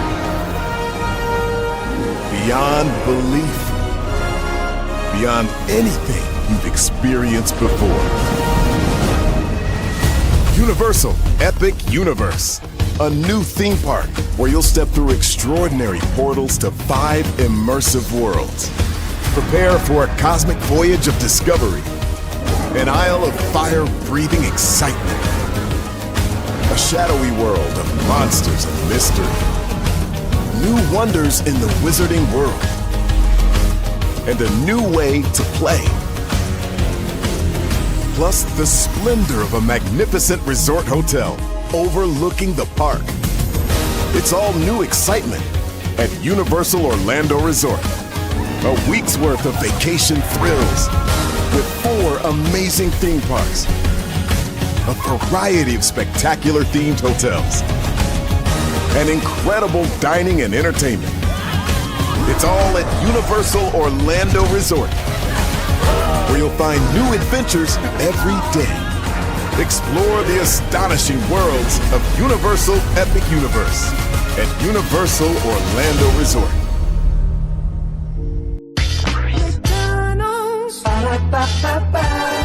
I'm loving it.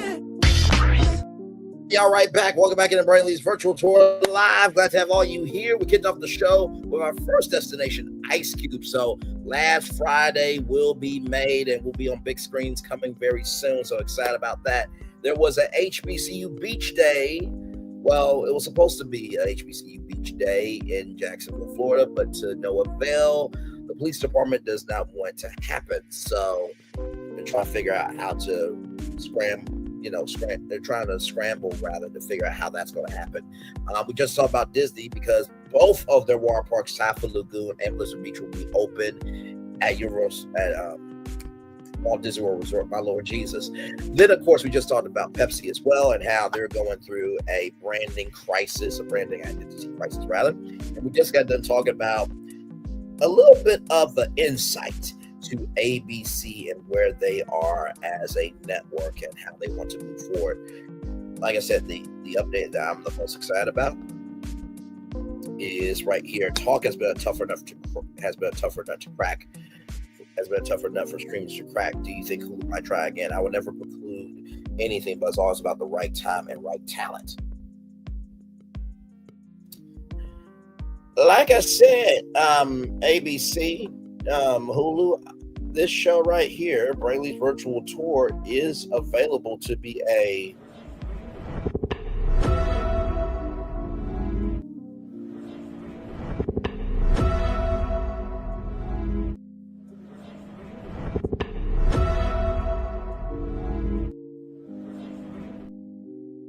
do that again, yeah, because StreamYard can be StreamYard sometimes. Let me try that one more time. One more again.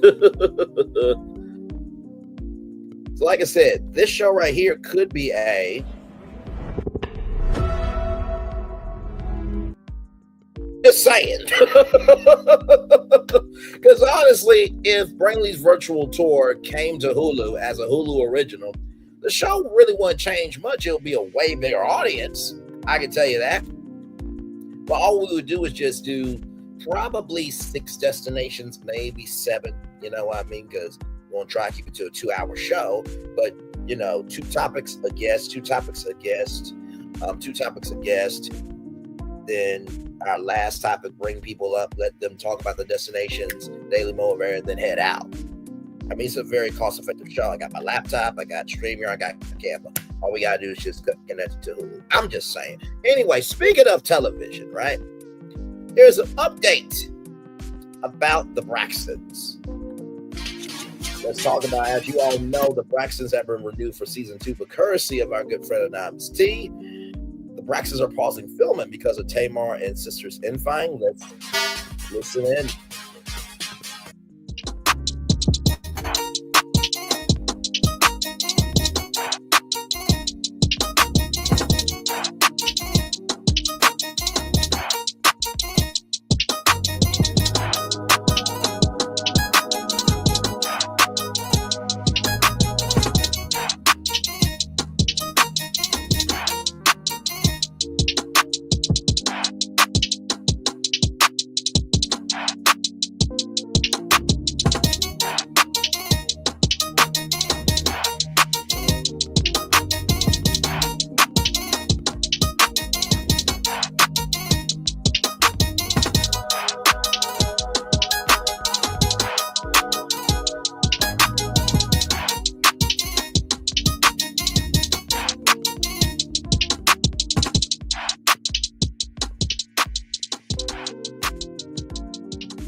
Hey there, it's Anonymous T, where we spill the tea anonymously. Hello, everyone. Hello, YouTubers. Hope you guys are all having an amazing day today, sending good vibes, sending positivity, sending blessings, and good energy to each and every single one of you. Thank you so much for tuning in.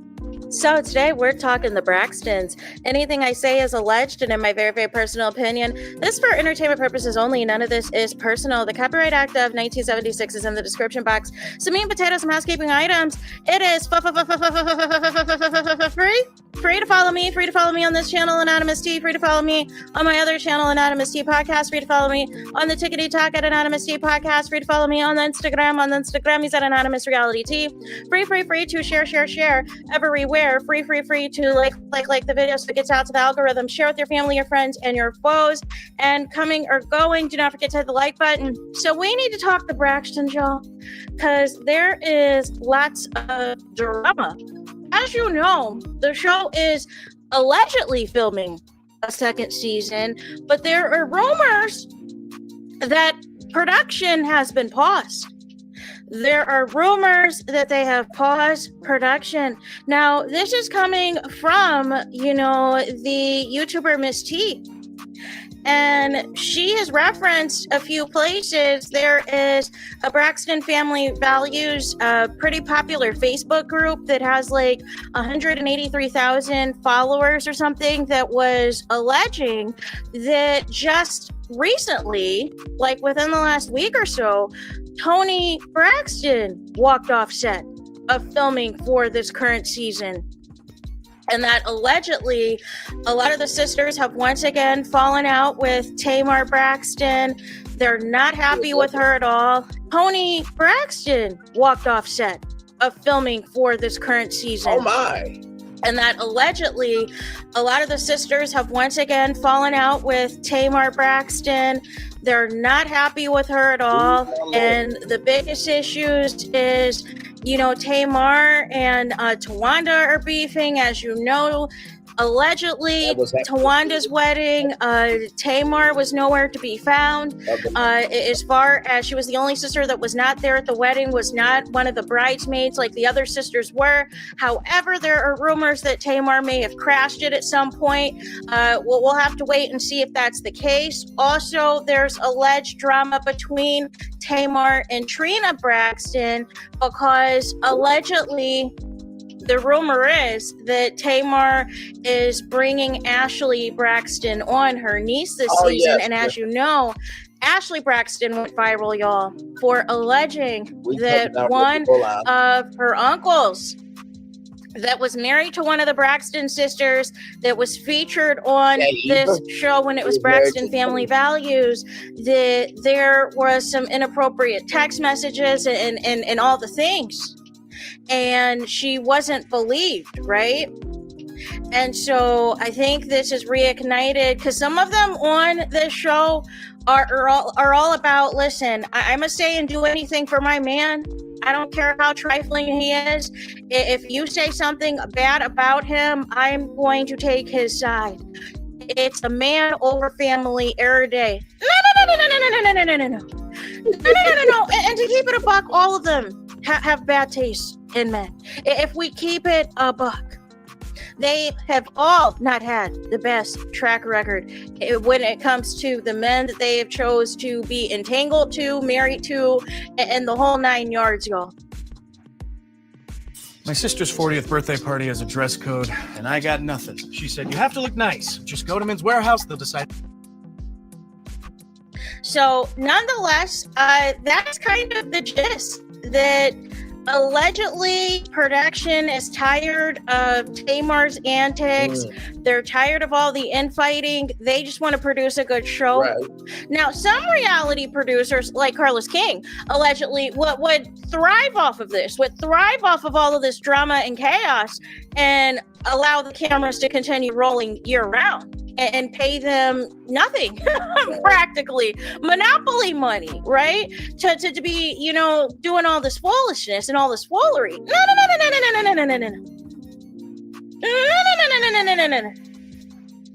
Listen, and I hate that they keep mentioning this, that they were going to try to get along and do the show again for the sake of Tracy. No, you were not. No. Let's just call it for what it was. The money was running low for a lot of y'all. Let's just call it for what it is.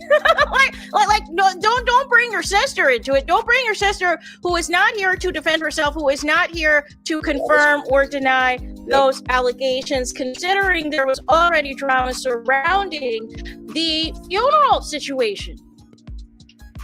And who could and who couldn't attend the funeral, who was going to be at this funeral, who was going to be at that funeral. Let us not, right? But to be honest with y'all, I'm tired. I'm over it. I really am. It's like, what more is there to say? What more is there to do in terms of them all being on a reality show together when they cannot get along for longer than 5 minutes? Yeah, that's facts. They've built their own cliques and their own closeness and tensions within the kids that exist now. Division, not unification, child. It's sad. So how is it going to be better with a reality show when reality TV is always designed to facilitate and set up drama and discord and everything else? Can you make it make sense? No. But again, I knew there was trouble the moment that Tony, talked about blocking her sister had her blocked. Tamar had her blocked for her birthday, and I guess they've since resolved it or whatever. But they could be beefing again. Who knows? That's true. And Tamar basically has everybody else blocked, with the exception, I'm guessing, of her mom. And Tamar keeps promoting this cooking show that her and Evelyn Braxton have. But I've never heard of the network before. So again, it absolutely can be the #1 show on a network that nobody knows exists. Hang on, let me hang on. But perhaps this could also be why, Braxton have, but I've never heard of the network before.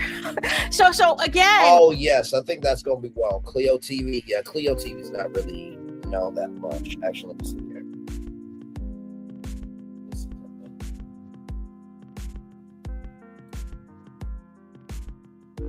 Tamar Braxton Mama E Cooking Show. Yeah, Clio TV. Clio TV, I think, is a spinoff of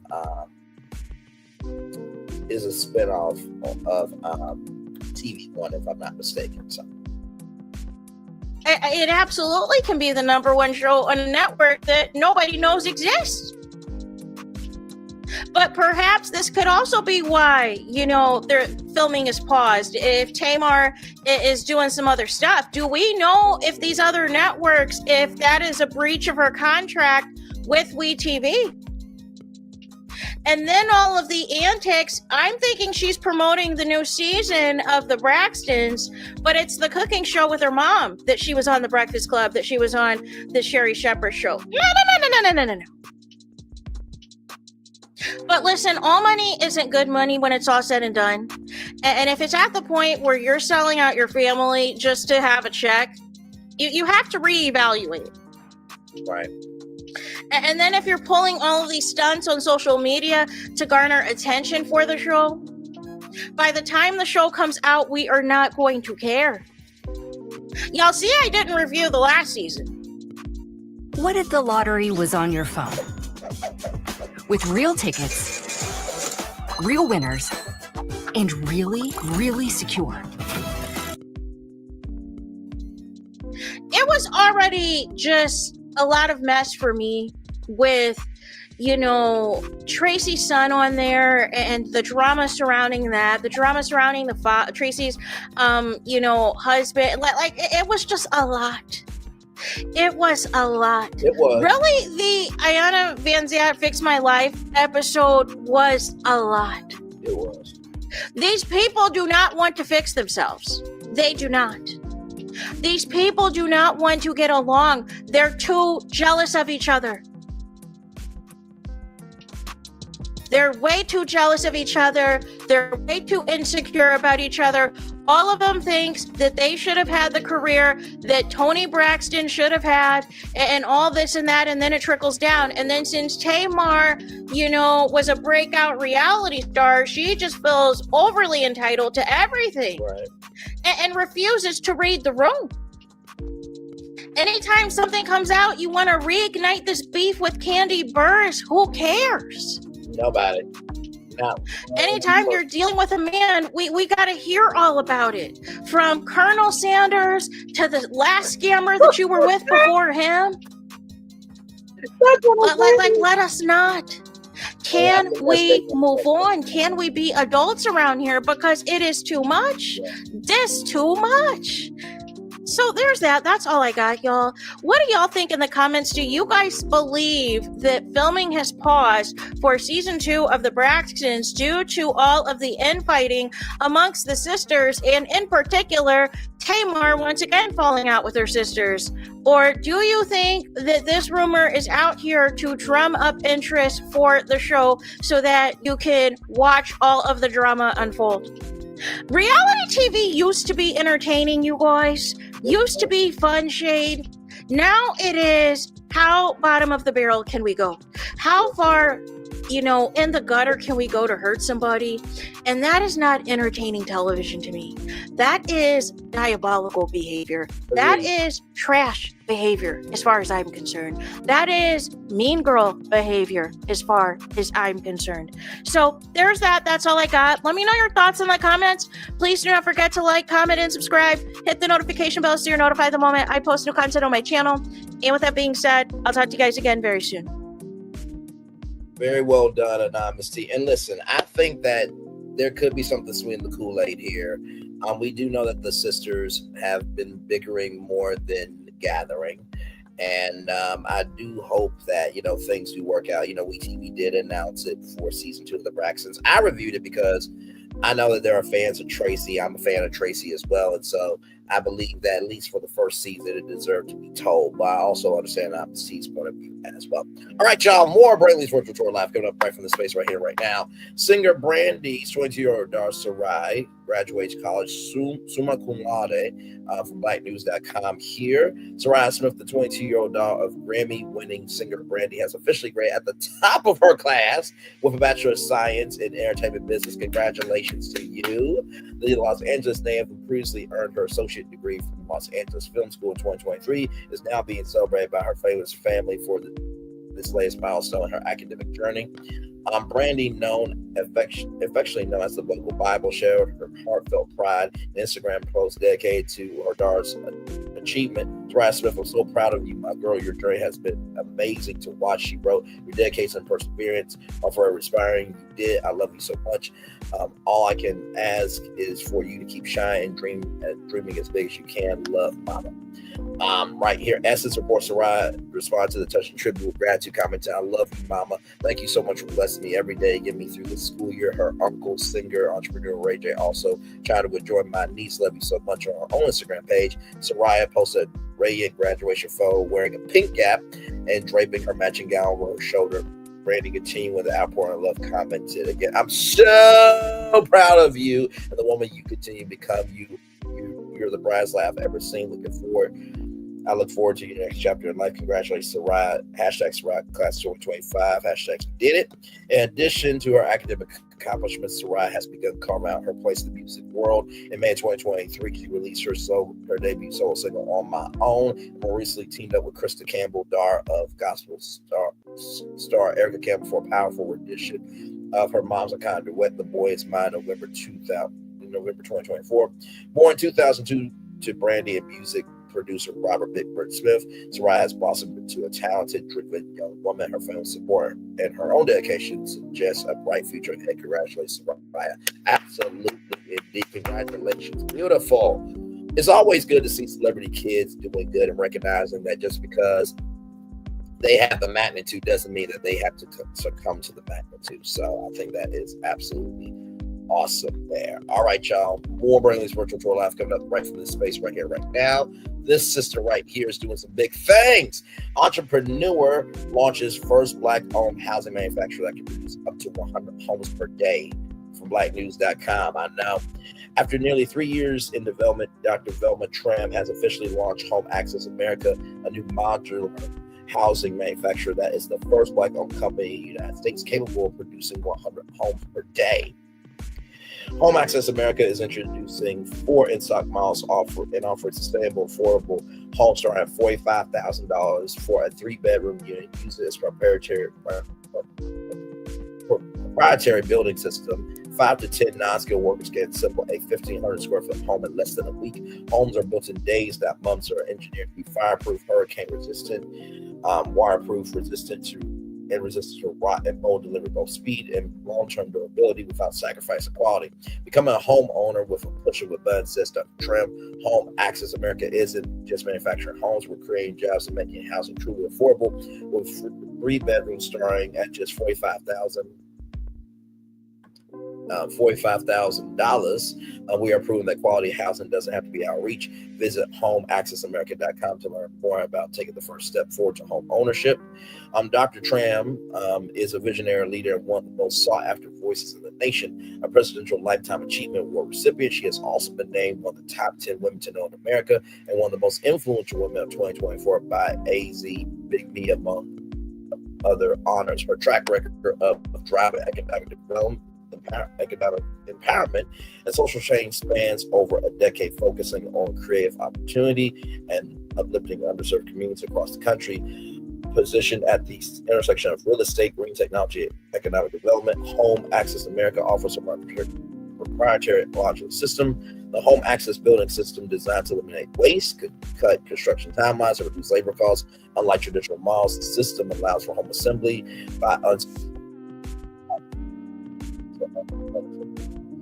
The U.S. is currently facing a shortage of 7.3 million affordable housing units, while traditional builds continue to struggle with labor shortages, rising material costs. Home Access America system already is used in more than 100 countries. Come on now. Offers a scalable solution to both the housing and employment crisis. This isn't just a real estate venture rather. Trayham said it's a scalable solution to one of America's most pressing issues and a way to drive inclusive economic impact for generations to come. Investment offering Home Access America is now accepting interest from accredited investors through a private placement under Rule 506B and Rule 506C of Regulation D. Offering is open to accredited investors. Key highlights here on capacity to manufacture 100 homes per day, 100% green zero waste technology, assembly ready for unskilled laborers, housing units starting at $45,000, homes built under a week by 5 to 10 workers, fireproof, hurricane resistant, waterproof, mold and rot-proof construction, trusted modular system used in 100 plus countries, public-private partnership opportunity led by award-winning nationally recognized PAT leader. For media investment inquiries or partnership opportunities, contact info@homeaccessamerica.com or 408-808-9930. That's 408-808-9930. That's 408-808-9930. First of all, congratulations. And of course, we're going to look at the website here. And y'all, this is the website here. Like, this is amazing. So they have the expand 43-bedroom container home, Starter Haven, 2-story, Starter Haven, 2-story here. And they have a luxury villa, open bright bedroom for 4. So look at these. These are the 4 homes right here. Y'all, come on. I mean, really, I'm actually going to send this to Melody, because I think Melody would definitely would love to be a part of this. She already does property preservation, and I think that this expanding the territory for all of us is quite amazing. So congratulations to that beautiful, beautiful sister. Let me make sure I get her name right, Miss Velma Trayham, this sister right here. Thank you for what you're doing, and may God send nothing but love, light, and blessings your way. All right, y'all, more Virtual Tour Live coming up right from the space right here. And right now, y'all remember Onijah Robinson, right? Well, she went over to Pakistan to meet a 19-year-old man that she met online after the teen ghosted her. She found herself stranded in the country, making big demands for her inconvenience. This viral story turned Robinson into a viral sensation, leaving many social media users concerned about her after reports surfaced that she was detained in Dubai. She was recently spotted in New York, providing an update on her life since gaining fame. Celebrity photographer Johnny Younes captured Robinson gushing about her new man, also explained why she was stuck in Dubai. So, how big is that? So let's listen in here for just a little bit.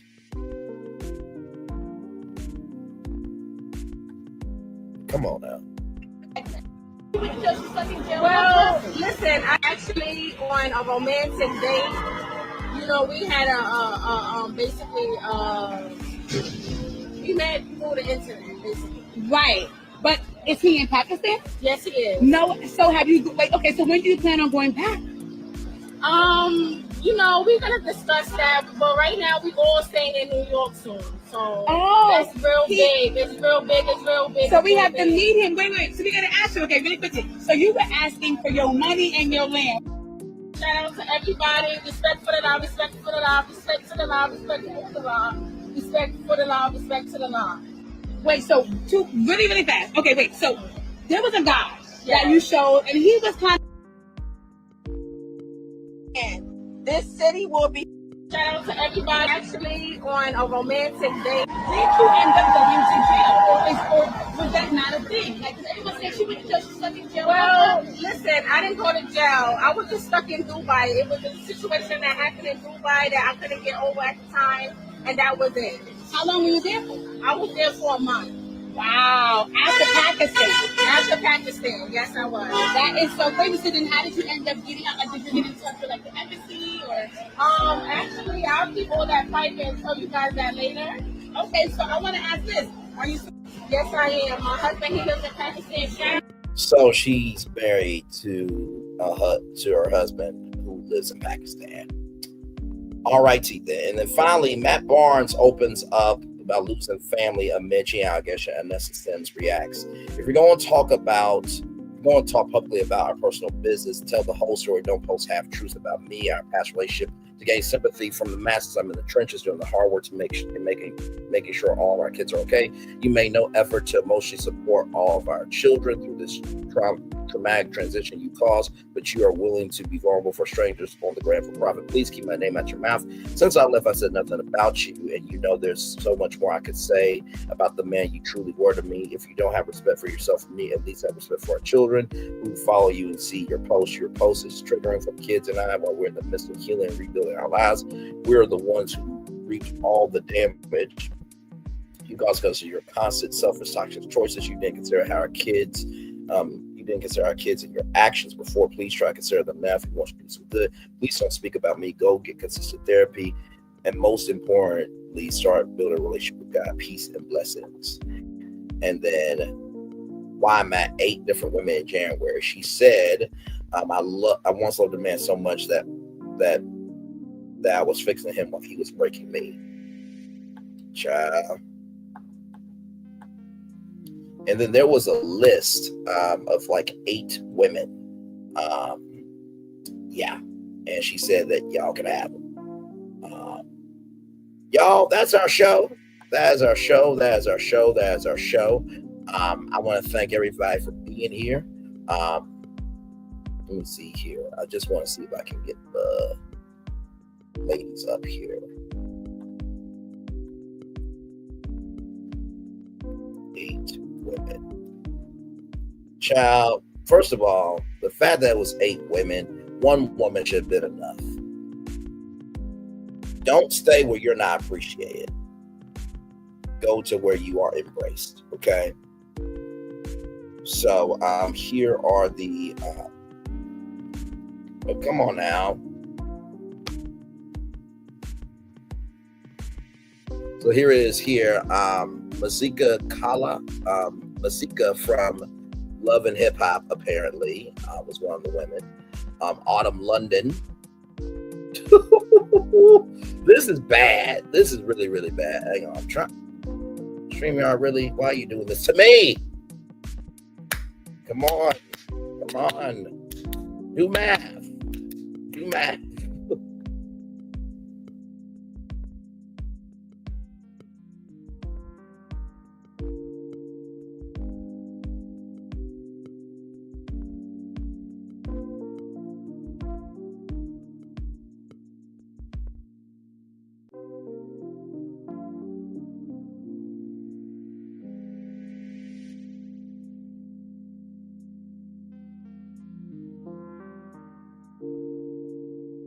Sorry, y'all. Oh, StreamYard, why do this to me? Come on now.